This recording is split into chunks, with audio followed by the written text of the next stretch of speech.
বাংলাদেশের মানুষ একটু আবেগে উৎফুল্ল হয়ে বিভিন্ন সময় চিন্তা করে যে না, আমি মুসলমান রাষ্ট্র সাপোর্ট করতেছি, মুসলমান রাষ্ট্র, মুসলিম ব্যক্তি হতে পারে, মুসলিম নিঃসন্দেহে মুসলিম মানুষ সমর্থন করবে, কিন্তু যখন কাজটা অন্যায় হয় তখন অন্যায়ের ক্ষেত্রে সবাই সমান অপরাধী।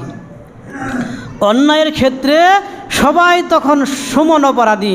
একজন হিন্দু খ্রিস্টান যদি চুরি করে সে যে অপরাধী, একজন মুসলিম যদি চুরি করে সেও অপরাধী। অপরাধ কিন্তু সমান, অপরাধ কিন্তু সমান। এখানে হিসাব করবে পারবেন না, মুসলমান চুরি করছে এই জন্য এর সাপোর্ট আমি করলাম, মুসলমান চুরি করছে এই জন্য এর পক্ষপাতিত্ব আমি নিলাম। সবারই একই অবস্থা। যেখানে হাজারো কোটি টাকার জুয়া, যেখানে হাজারো কোটি টাকার জুয়া অবৈধ তো অবৈধই, সেটা মুসলিম হোক হিন্দু হোক সবার জন্যই অবৈধ।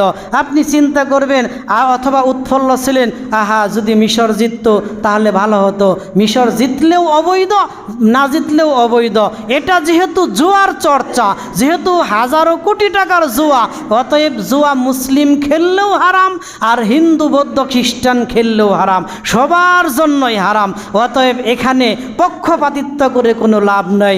পক্ষপাতিত্ব করে এক পয়সাও একটা হিসাব করেন, উদাহরণ সহজে বুঝবেন। ধরেন একটা পতিতালয় মেয়ের সাথে যদি জেনা করে সে যতটা অপরাধী, একজন মুসলিম পর্দাশীল মেয়ের সাথেও জেনা করলে এতটাই অপরাধী।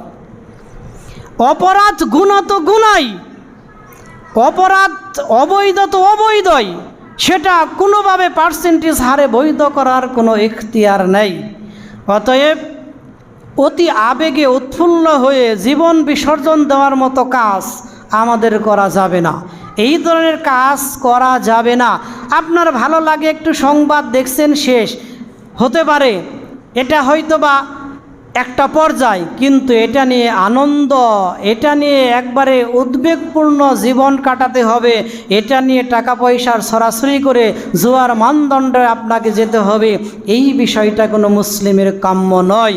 আল্লাহ যেন আমাদের সহি বুঝদান করেন।